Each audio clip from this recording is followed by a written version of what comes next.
All right, here we are, and we are cruising along right in section 2 of module 6. So grab your notes, get something to write with, and here we go. I believe the pages that are covered in this section go from about page 179 to 184, and we'll talk about assignment and other resources shortly. But we're starting out this section with this essential question. How do I use equations with rational numbers? And I suppose I should say coefficients, but I'm just going to use numbers because they could be all over the place and not necessarily just attached to a variable. So with rational numbers to solve problems. Question mark.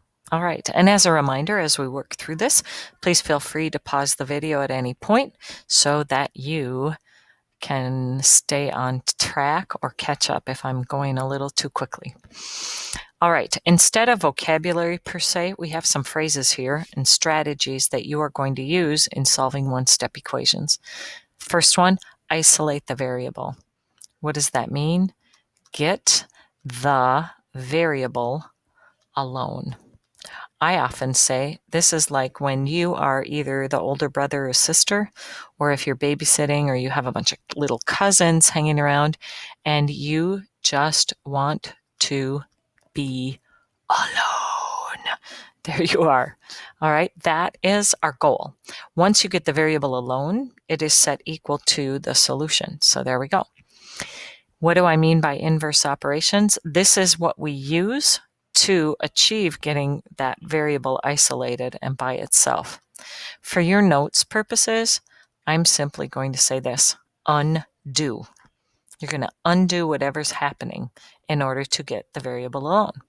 So right next here, why don't you write plus and minus? Because addition and subtraction, those are inverse operations. They undo each other. Multiplication and division, those undo each other. There are some more, like squaring and square root and that sort of thing. However, for our purposes right now, we're just going to keep it to this list, and that's what we're going to focus on. Alrighty, let's dive into some of these examples. I am going to be a stickler now about the how. Your work step is going to count as much as your final answer and your solution. Even if you are so brilliant, you can just see it and do it in your head. You got to show me the party that's going on in your head. Here's your variable. Sometimes I recommend that you put a box around the variable so you can look at what's happening here. You need to undo it. We're adding 3 2/10, subtract 3 2/10. Put a line under the equal sign so that you're aware you have to do the same thing on each side of the equation to keep that balanced and keep those values the same. Positive 3.2 and subtracting 3.2 go to 0, and x plus 0 is just x. Cool. Now you've achieved get the variable alone. Over here, simply grab your calculator if your brain is not working with your positive and negative rational numbers here to get negative 11 7/10. I recommend taking a moment to go back to the original equation, substitute this in and check, and make sure that you get negative 8.5. All right, let's get B. Here's my variable, y. Now, we are adding this number. So ideally, you would think subtract that number. Now hold on here. Subtracting a negative. Remember, we always say subtracting is adding the opposite. This really is like adding 2/3. And that makes sense because these two will wipe out and go to 0. And 0 plus y is y. Sweet. You have to do the same thing, however, on this side of the equation to keep that equation in balance. Final answer, 8 2/3. Shazam. Check your answer. Do it on your calculator to make sure. Some of these first ones in one steps, you're going to get so routine and used to it, you're going to be like, yeah. Quit talking, lady. Here we go. There's my variable. It's on the right-hand side this time. Big whoop. It can be wherever it wants. This says take this value and multiply it times a. So when I think undo, I have to divide. I'm going to show division by a fraction bar. You'll notice I'm doing it to each side of the equation. Now, -1/2 divided by -1/2 goes to positive 1. And I end up with 1 times a divided by 1. Ha! Well, that's just a. That's exactly what you're after. When we say get a coefficient of +1, that's getting the variable alone. On this side, now go ahead and divide 30 by -1/2, and be careful, you should get -60. Check it and make sure it works. Move on to D. Now this one looks a little confusing because that is the variable Q, so I like to rewrite that. I don't know if that looks better or worse. Q. And here's what I'm going to do. You know, a negative sign out front, and I shouldn't really say negative because we don't know what Q is. We should really call this like the opposite of Q over 3/5, or 3.5, sorry. I'm going to put the negative sign here with the 3 5/10 because then I can take care of this in one fell operation, one swoop. So I'm rewriting the equation with this negative sign or opposite sign. Instead of out front, I'm putting it in the denominator. Now, to tack this or solve it, we need to do inverse operations. My variable is being divided, so we are going to multiply both sides by -3.5. Now, I know I'm using parentheses here, but really, I'm just thinking multiply it, and since this is a fraction, I'm going to write it over 1, and then remind you that multiplying fractions is just going ahead and extending that fraction bar, and anything in the numerator that has a common factor in the denominator, you can simplify. And I get 1 times Q over 1. That is Q. Now, this one, I would definitely take the time to grab your calculator because I certainly can't do this one off the top of my head. Here's what I can tell you off the top of my head. It's negative, and it's going to be more than 27. So 9 2/10 times -3 5/10 is 32 2/10, and make sure you have the negative sign. Grab your calculator and check it to make sure. Alrighty? Cool. Here's what I want you to do. Turn to the next page of your notes. Look at these 3 examples. I want you to pause the video, show your work, and do those 3. And when you've got them all done, turn the video back on to check. Okay, are you ready for the big reveal? Here we go. You should get Z equals -13 9/10, R equals 12 3/10, C equals -12. Sweet. Now, we had done some review with that, maybe not with as complicated numbers, but we've certainly done some equation solving. Now this is really what we're after. We're after taking word problems and situations and translating these algebraically. So let's take a look at this one. Here's your scuba diver at this level underneath the level of the water, and the scuba diver is going to rise this distance and stop at the coral reef. Find the vertical distance that that diver will travel. So here's where we're starting, -12 2/10 meters. They say let x represent this vertical distance between her initial and where the reef is.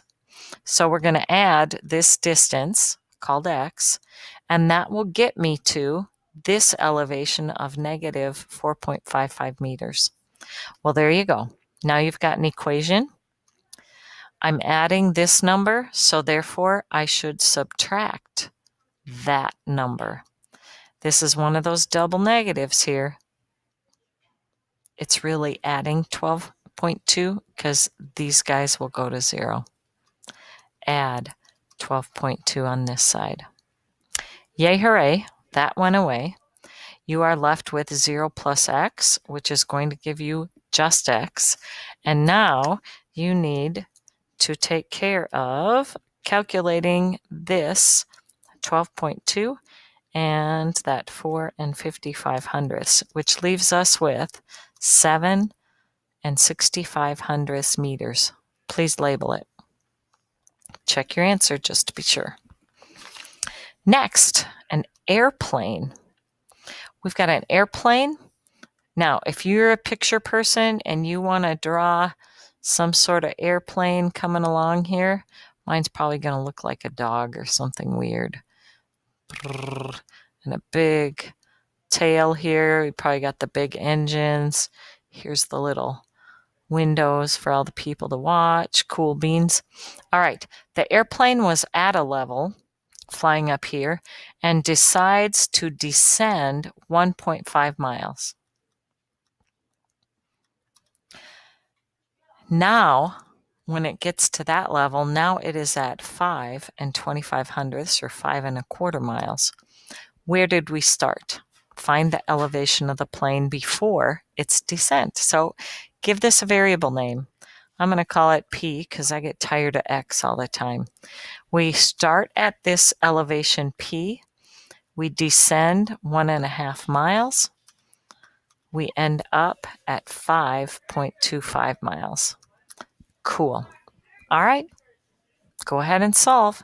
Even if you can do this in your head, I am telling you, please, please, please show your work on both sides of the equation or you're going to get burned on points. This goes to 0. This is 6 3/4 miles. Take a moment to go back in on your calculator and check that answer. Make sure it works, that you didn't make some little oops mistake along the way. All right, we've got a few more to tackle here. Between the hours of 10 p.m. and 6 a.m., the temperature decreases an average of 3/4 of a degree per hour. All right, I've got that in my head now, 3/4 of a degree per hour. How many minutes will it take for the temperature to decrease by 5 degrees? So if we go 3/4 of a degree times every hour, oh, they're using X. I'm switching. I like to use letters that make sense to me. 3/4 times the hours is how many degrees it will drop. And we want it to be a 5-degree change. Now let's see. Technically, I should call that negative. And technically, I should call this negative too. Okay? All right. You need to isolate the variable, undo using inverse operations to solve this one. Here's what I would do. I am going to divide both sides of this equation because I'm multiplying by this number.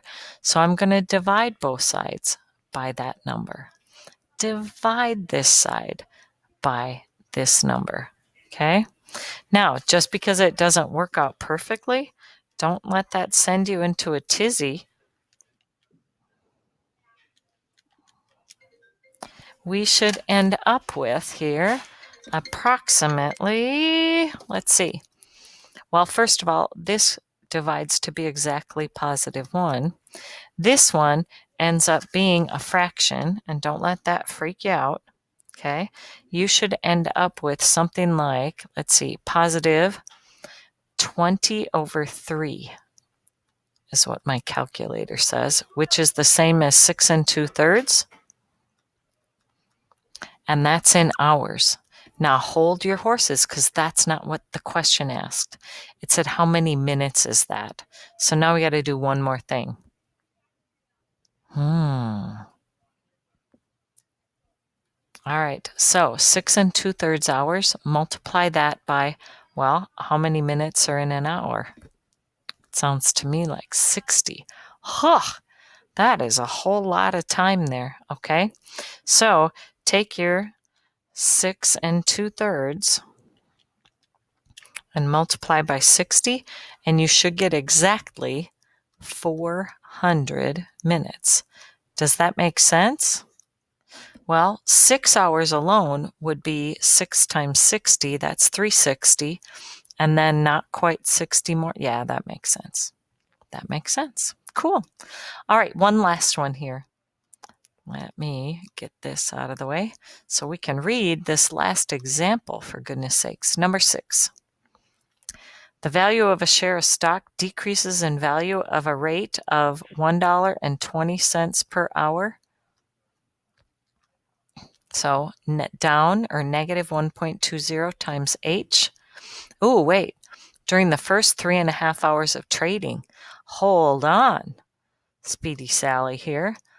I know what the hours are.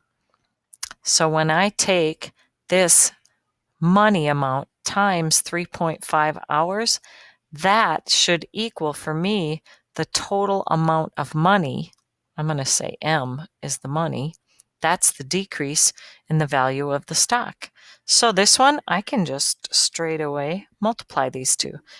$1.20, which is negative, times 3.5, and I get negative 4.2. This would be negative $4.2, or a drop of $4.20. Ta-da! Oh, there is one more. I lied. Power failure. The temperature in the freezer increased 2.5 degrees per hour. 2.5 degrees times hours, because that's what we're looking for, H. The total increase was 7.5 degrees. Bummer. I hope we didn't lose any ice cream or anything. To be fair, we're going to undo to isolate that variable. We're going to undo by dividing both sides by 2.5. 2.5 divided by 2.5 is 1. 7.5 divided by 2.5 is 3. 3 hours. Go ahead. You're masters now. Use your notes as a guide and check on Schoology for your assignment. Good luck. May the force be with you.